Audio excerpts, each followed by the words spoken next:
የኢራን ጥቃት እስራኤልን እያመሰ የገልፉ ሀገራትን ደግሞ እንቅልፍ እየነሳ ባለበት ከቴል አቪቭ እየወጡ ያሉ መረጃዎች እጅግ አስደንጋጭ ሆነዋል። የኔታንያሁ ነገር እንዳሳሰባቸው የእስራኤል የፖለቲካ ሰዎችም እየተናገሩ ነው። የኢራን የአጸፋ እርምጃ ከባድ ጥቃት ሳያስከተል እንዳልቀረ ተሰምቷል። የእስራኤል ጦር ስብሰባ ለመጀመሪያ ጊዜ ካለ ኔታንያሁ መካሄዱ እስራኤላውያንን አስደንግጧል። ከወደ ቴሄራን ደግሞ ጮቤ እየተረገጠ ነው። ከቴል አቪቭ የተሰማው እጅግ አስደንጋጭ መረጃና የኢራን ያልተጠበቀ ጥቃት በዝርዝር ይዘናል። አብራችሁን ቆዩ። ሶስተኛ ሳምንቱን የያዘው የአሜሪካና እስራኤል ወታደራዊ ዘመቻ በኢራን ላይ የተካሄደ ባለበት በዚህ ወቅት የኢራን ጦር ኃይሎች በተቀናጀ መልኩ በርካታ የባሊስቲክ ሚሳኤሎችንና ድሮኖችን በእስራኤል ግዛትና በተለያዩ የባህረ ሰላጤው ሀገራት ላይ በማዝነብ ላይ ይገኛሉ። የኢራን መንግስታዊ የመገናኛ ብዙሃን እነዚህ ወታደራዊ እርምጃዎች ከፍተኛ መሪዋ አያቶላ አሊ ሀሚኒ ለተገደሉበትና ወሳኝ በሆኑ የመሰረተ ልማት ተቋማት ላይ ለደረሰው ጥቃት የተሰጠ የአጸፋ እርምጃ እንደሆነ ገልጸውታል። እነዚህ ጥቃቶች በእስራኤል ደቡባዊ ከተማ በሆነችው ኤላይት ላይ እንዲሁም በተባበሩት አረብ ኤምሬትስ፣ በኳታር፣ በሳውዲ አረቢያ፣ በኩዌት፣ በኦማን፣ በዮርዳኖስና በኢራቅ ውስጥ በሚገኙ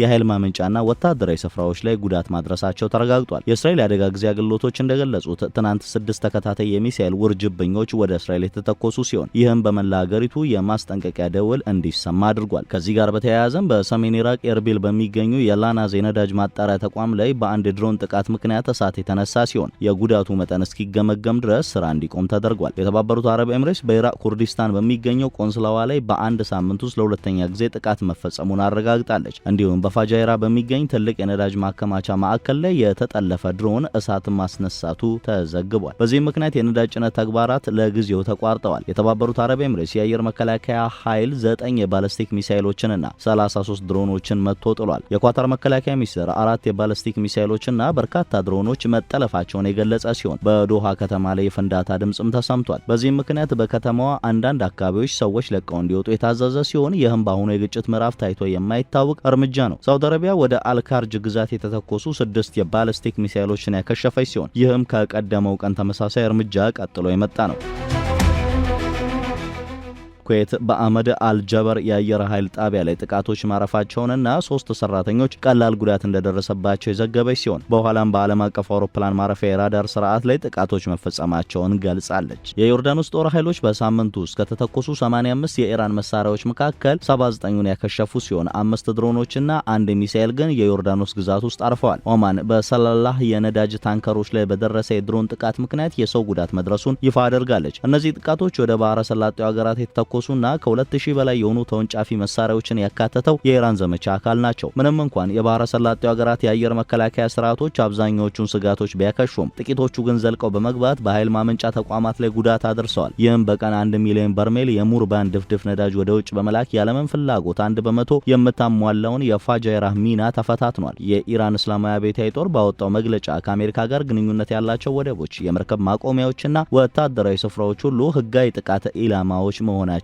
በመግለጽ ሲቪሎች ከነዚህ ስፍራዎች እንዲርቁ አሳስበዋል። የአሜሪካ ማዕከላዊ እዝ እንደገለጸው ጦርነቱ ከተጀመረባቸው የመጀመሪያ ቀናት አንጻር የኢራን የባሊስቲክ ሚሳኤሎች መጠን በ90 በመቶ የአጥፊ ድሮኖች መጠን ደግሞ በ95 በመቶ የቀነሱ ቢሆንም ቴህራን ግን አሁንም ጥቃቶችን በመሰንዘር ላይ ትገኛለች። በዚህ ቀጣይነት ባለው የኢራን ጥቃት መካከል የእስራኤሉ ጠቅላይ ሚኒስትር ቤንጃሚን ኔታንያሁ ተገደሉ የሚሉ መረጃዎች በስፋት ተሰራጭተዋል። ከቀናት ጀምሮ የተዘዋወሩ ያሉ ዘገባዎች የኢራን ጥቃቶች የኔታንያሁን መኖሪያ ቤት ኢላማ ማድረጋቸውን ይገልጻሉ። እንዲሁም በእስራኤል መንግስት በተጠራ አንድ አስቸኳይ ከፍተኛ ወታደራዊ ስብሰባ ላይ የአየር ኃይል አዛዡ ቶመር ባር፣ የሞሳድ ዳይሬክተር ዴቪድ ባርኒያ፣ የብሔራዊ ደህንነት ሚኒስትሩ ኢታማር ቤንግቪር እና የኔታንያሁ ወንድም ኤዶ ኔታንያሁ አለመገኘታቸው ወሬውን አባብሶታል። አንዳንዶች እነዚህ ግለሰቦች ለረጅም ጊዜ በአደባባይ አለመታየታቸው የሞት ወይም የጉዳት ሰለባ መሆናቸውን ያሳያል ይላሉ። የቀድሞ የአሜሪካ የባህር ኃይል የስለላ መኮንን ስኮት ሪተር ከሩሲያ መንግስት ጋር ግንኙነት ባላቸው መገናኛ ብዙሃን ላይ ቀርቦ ባደረገው ንግግር የኢራን ኃይሎች የኔታንያሁን ቤት መምታታቸውን ኤዶ ኔታንያሁን መግደላቸውንና ቤንግቪር ላይ ደግሞ ለህይወት የሚያሰጋ ወይም ገዳይ ሊሆን የሚችል ከባድ ጉዳት ማድረሳቸውን ገልጿል። እነዚህ ማረጋገጫ የሌላቸው መረጃዎች በኢራን ደጋፊ በሆኑ የመገናኛ ብዙሃን አማካኝነት በከፍተኛ ሁኔታ ቢሰራጩም እስካሁን ድረስ ከየትኛውም የመንግስት አካል የተገኘ ይፋዊ ማረጋገጫ የላቸውም። የእስራኤል ጠቅላይ ሚኒስትር ቢሮ ለአናዶሎ የዜና ወኪል በሰጠው ምላሽ እነዚህ የሐሰት ወሬዎች ናቸው፣ ጠቅላይ ሚኒስትሩ በደህና ሁኔታ ላይ ይገኛሉ ብሏል። ተጨማሪ የእስራኤል መግለጫዎችና የመገናኛ ብዙሃን ዘገባዎች እንደሚያረጋግጡት ኔታንያሁ መከላከያ ባለስልጣናት ጋር በሚደረጉ ስብሰባዎች ላይ ተሳትፈዋል። ምንም እንኳን እነዚህ ይፋዊ ማስተባበያዎች ቢኖሩም የቱርክ የውጭ ጉዳይ ሚኒስትር ሃካን ፊዳን ከአሶሺየትድ ፕሬስ ጋር ባደረጉት ቃለ ምልልስ ኔታንያሁ እስካለ ድረስ እስራኤል ሁልጊዜም ቢሆን አንድን አካል እንደ ጠላት ትፈርጃለች ብለዋል። የንግግር በአሁኑ አመራር ስር ስላለው የእስራኤል ፖሊሲ ቀጣይነት በቀጠናው ያለውን ግንዛቤ የሚያንጸባርቅ ነው። ፊዳን አክለውም የእስራኤልን በሶሪያ ያለው እንቅስቃሴ በመንቀፍ አገሪቱ ከደህንነት ይልቅ ተጨማሪ መሬት ትፈልጋለች ብለዋል። የእስራኤል ሕግ ጠቅላይ ሚኒስትሩ በሌሉበት ወይም ስራቸውን ማከናወን በማይችሉበት ወቅት ስልጣኑን በራስ ስር የሚረከብ ቋሚ ምክትል ጠቅላይ ሚኒስትርን በግልጽ አያስቀምጡም። ይልቁንም አንድ ባለስልጣን ላይ ያለ ጠቅላይ ሚኒስትር በሞት ሲለይ ወይም ኃላፊነቱን መወጣት በማይችልበት ደረጃ ላይ ሲገኝ የሚኒስትሮች ምክር ቤት በአስቸኳይ ስብሰባ በመቀበል ጊዜያዊ ጠቅላይ ሚኒስትር የመሰየም ኃላፊነት ይኖርበታል። ለዚህም እንደ ዋነኛ ታሪካዊ ማጣቀሻ ተደርጎ የሚወሰደው ጠቅላይ ሚኒስትር ይስሐቅ ራቢን በአንድ የአገር ውስጥ ቀኝ ዘመም ጽንፈኛ ግለሰብ በተገደሉበት ወቅት የታየው ሂደት ነው። በወቅቱ ግድያው ከተፈጸመ በጥቂት ሰዓታት ውስጥ ካቢኔው ተሰብስቦ የነበረ ሲሆን የውጭ ጉዳይ ሚኒስትር የነበሩትን ሺሞን ፔሬዝን በጊዜያዊ ጠቅላይ ሚኒስትርነት ሰይሟል። ከዚህ ጋር ተመሳሳይነት ያለው ሌላ ክስተት በ2006 ጠቅላይ ሚኒስትር የነበሩት ኤሪያል ሻሮን በደረሰባቸው ድንገተኛ የስትሮክ አደጋ ምክንያት ለዘላቂ አካል ጉዳት ተዳርገው ነበር። በዚያን ወቅት ምክትል ጠቅላይ ሚኒስትር ሆነው ያገለግሉ የነበሩት ኢሁድ ኦልመርት በነበረው ስምምነት መሰረት ጊዜያዊ የጠቅላይ ሚኒስትርነትን ኃላፊነት ተረክበዋል። ከዚያም ፕሬዚዳንቱ አዲስ መንግስት የመመስረቱን ሂደት በ100 ቀናት ውስጥ በይፋ ለማጠናቀቅ ከጥምር መንግስቱ መሪዎች ጋር የመከከር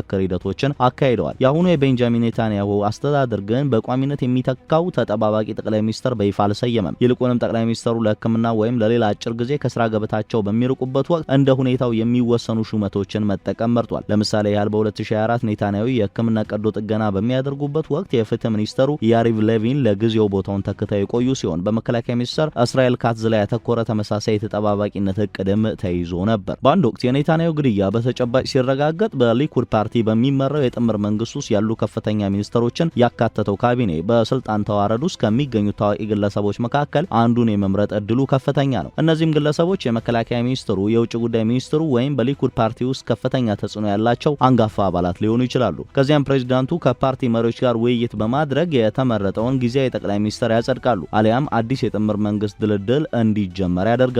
የእስራኤል ፓርላማ ወይም ክኔሴት ፓርላማውን የመበተንና አዲስ ምርጫ የመጥራት ስልጣን ያለው ቢሆንም አሁን ባለው የጦርነት ሁኔታ ግን እንዲህ ያለው ሂደት እስከ መጋቢት ወር መጨረሻ በሚዘልቀውና ምናልባትም ከዚያ በላይ ሊራዘም በሚችለው የአስቸኳይ ጊዜ አዋጅ ምክንያት ወደ ኋላ ሊገፋ ይችላል። በጥምር መንግስቱ ውስጥ ያሉ እንደ ብሔራዊ ደህንነት ሚኒስትር ኢታማር ቤን ግቪር የሚመራው ኦትዝማ የሁዲት ያሉ የጽንፈኛ ቀኝ ዘመን ፓርቲዎች መገኘት ሁኔታውን ይበልጥ ውስብስብ ያደርገዋል። አንዳንድ ወሬዎች እንደሚጠቁሙት ቤን ግቪርም በተመሳሳይ ሁኔታ ከስራ ከተወገዱ ወይም ጉዳት ከደረሰባቸው በደህንነት ካቢኔ ውስጥ ያለው የኃይል ሚዛን ወደ ሊኩድ ፓርቲ መጠነኛ አቋም ያላቸው ወይም ከጦር ኃይሉ ጋር ግንኙነት ወዳላቸው ግለሰቦች ያዘነብላል። የይስሐቅ ራቢን ግድያ እንደሚያስተምረን እንዲህ ያሉ የአመራር ሽግግሮች የፖለቲካ ዋልታ ረገጥነትን ሊያፋጥኑ ይችላሉ።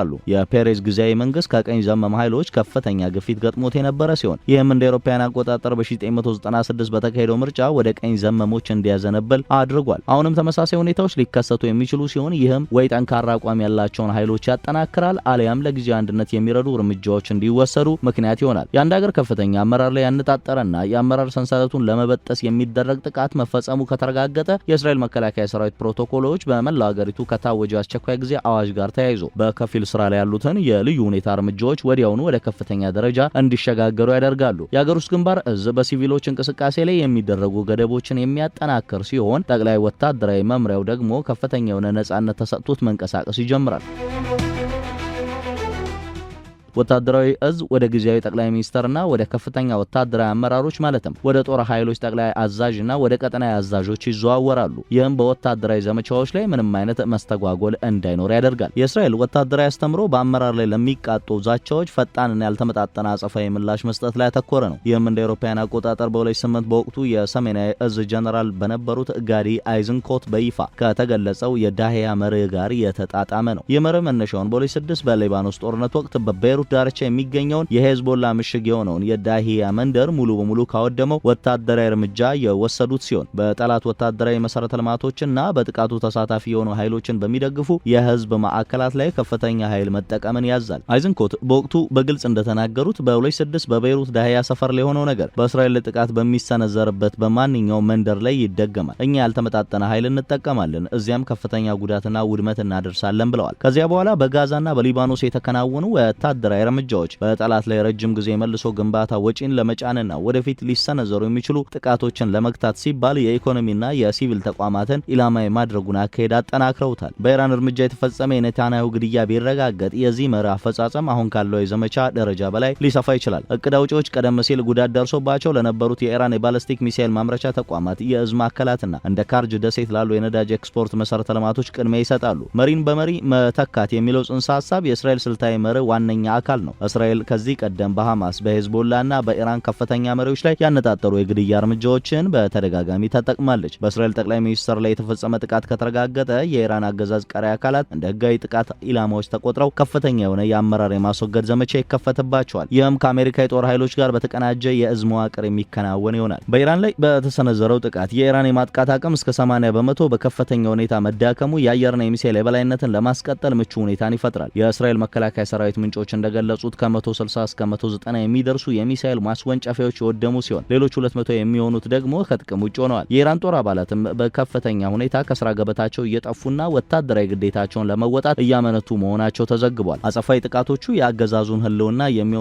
ነጥቦች ላይ ማለትም በኢራን አብዮታዊ ጦር የእዝ ማዕከላትና ተተኪ ሊሆኑ በሚችሉ መሪዎች ላይ በማተኮር ከአያቶላ አሊ ኻሜኒ በኋላ ሊፈጠር የሚችለውን አመራር የማፍረስ ዓላማ ይኖራቸዋል። የመሬት ላይ ውጊያ በጂኦግራፊያዊ አቀማመጥ ምክንያት የተገደበ ቢሆንም የልዩ ኮማንዶ ኃይሎች ድንገተኛ ጥቃቶች ወይም የኢራንን የእዝ መረብ የሚያዳክሙ የሳይበርና የኤሌክትሮኒክስ እርምጃዎች ተጠናክረው ይቀጥላሉ። በወሬ ደረጃ አዛዡ የለም የተባለው የእስራኤል አየር ኃይል ቀደም ብሎ በተሰጠው ስልጣን ውክልና መሰረት በምክትል አዛዡ አማካይነት ስራውን ያከናውናል። የሞሳድ የስለላ መስመሮችም ዳይሬክተራቸው ላይ ጉዳት ቢደርስ እንኳን ስራው እንዳይቋረጥ ተደርገው የተገነቡ ተተኪ መዋቅሮች አሏቸው።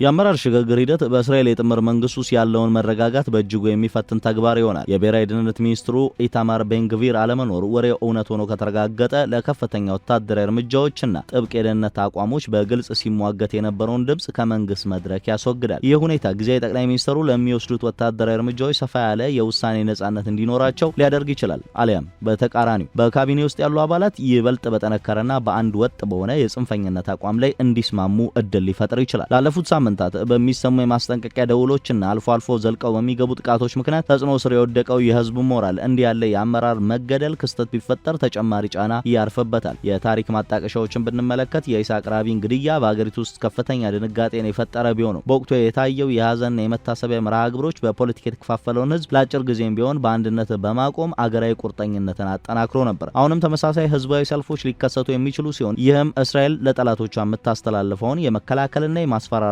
መልእክት የሚያጠናክር ይሆናል። በዓለም አቀፍ ደረጃ በአሁኑ ወቅት ጥቃቶችን በማስተባበር ላይ የሚገኘው የአሜሪካው ፕሬዝዳንት ዶናልድ ትራምፕ አስተዳደር ለአጋርነቱ የገባውን ቃል አጽንቶ እንደሚቀጥልም ይጠበቃል። ፕሬዝዳንት ትራምፕ ቀደም ሲል በኢራን ኢላማዎችና በነዳጅ ጫኝ አውሮፕላኖች ላይ በደረሰው ጉዳት ዙሪያ የሰጧቸው መግለጫዎች ቀጣይነት ያለው ድጋፍ እንደሚኖር ያመለክታሉ። ሆኖም ይህ ድጋፍ ከኔታንያሁ የመጀመሪያ ግብ በዘለለ ሙሉ በሙሉ የአገዛዝ ለውጥ የማምጣት ዓላማን ላያካትት ይችላል። የኢራን ጥቃቶች ሰለባ የሆኑት የባህረ ሰላጤው ሀገራት ምንም እንኳን በአደባባይ ጥንቃቄ የተሞላበት አቋም ቢይዙም ቀደም ሲል በተመሰረተው የአብርሃም ስምምነት መሰረት ከእስራኤል ጋር ያላቸውን የመከላከያ ቅንጅት ይበልጥ ሊያሳድጉ ይችላሉ። የቱርክ አቋም በውጭ ጉዳይ ሚኒስትሯ ሀካን ፊዳን እንደተገለጸው እስራኤል ሊገጥማት የሚችለውን ዲፕሎማሲያዊ መገለል አደጋ ያጎላል። በማንኛውም የእስራኤል አመራር ስር የውጭ ጠላቶችን የመለየትና የመፈረጅ ሂደት መቀጠሉ ቀጠናዊ ውጥረቱን ሊያራዝመው ይችላል። የአውሮፓ ሀገራትና የተባበሩት መንግስታት ድርጅት ምላሽ በዋነኛነት ውጥረቱን በማርገብ ላይ የሚያተኩር ይሆናል። ይህም የኢራን የሚሳኤል ጥቃቶች እንዲቆሙ ከሚጠይቁ ጥሪዎች ጋር ተያይዞ የተኩስ አቁም ስምምነት እንዲደረግ ግፊት ማድረጉን ያካትታል። በፋጃይራና በኢርቢል በደረሱ ጥቃቶች ሳቢያ የታየው የነዳጅ ገበያ መዋዠቅ የእስራኤል አጸፋዊ እርምጃ ሌሎች የነዳጅ መላኪያ ማዕከላትን ኢላማ የሚያደርግ ከሆነ ይበልጥ ሊባባስ ይችላል። ይህም በዓለም አቀፍ የነዳጅ ዋጋና በባህረ ሰላጤው ሀገራት ኢኮኖሚ ላይ ከፍተኛ ተጽዕኖ ማሳረፉ አይቀሬ ነው። በረዥም ጊዜ ሂደት ውስጥ አዲስ ወታደራዊና ስልታዊ አስተምህሮዎች ሊወጡ ይችላሉ። ከራቢን ዘመን የተገኘው ተሞክሮ እንደሚያሳየው ከፍተኛ አመራሮች ላይ የሚፈጸሙ ግድያዎች ዲፕሎማሲያዊ ጥረቶችን ሊያደናቅፉ ይችላሉ። አሁን ባለው ሁኔታም ቢሆን በጣም አነሳ የሆኑት የሰላም ሙከራዎች ሙሉ በሙሉ ሊቀዘቅዙ የሚችሉበት እድል ሰፊ ነው። በጊዜያዊ ጠቅላይ ሚኒስትር የሚመራው የእስራኤል የደህንነት ካቢኔ ኢራን አሁንም ያላትን የኒውክሌር መርሃ ግብር ግምት ውስጥ በማስገባት የሀገሪቱን የኒውክሌር አቋም መነሻ ነጥቦች ዳግም ሊመረምር ይችላል። የወደፊት የአመራር ጥቃቶችን ለመከላከል ሲባል ከራቢን ግድያ በኋላ እንደተደረገው ሁሉ አሁንም ከፍተኛ የስለላና የውስጥ ደህንነት ማሻሻያዎች ሊፋጠኑ ይችላሉ። ወታደራዊ ተንታኞች እንደሚሉት ከፍተኛ አመራሮችን ኢላማ ያደረጉ ጥቃቶች የተደራጁና ተደራራቢ ተቋማት ያሏቸውን አገራት በቀላሉ ሊያፈርሱ አይችሉም። ኢራን ከፍተኛ አመራሮቿን ብታጣም እንኳን በአብዮታዊ ዘብና በሃይማኖታዊ መዋቅሮቹ አማካይነት ያሳየችው የህልውና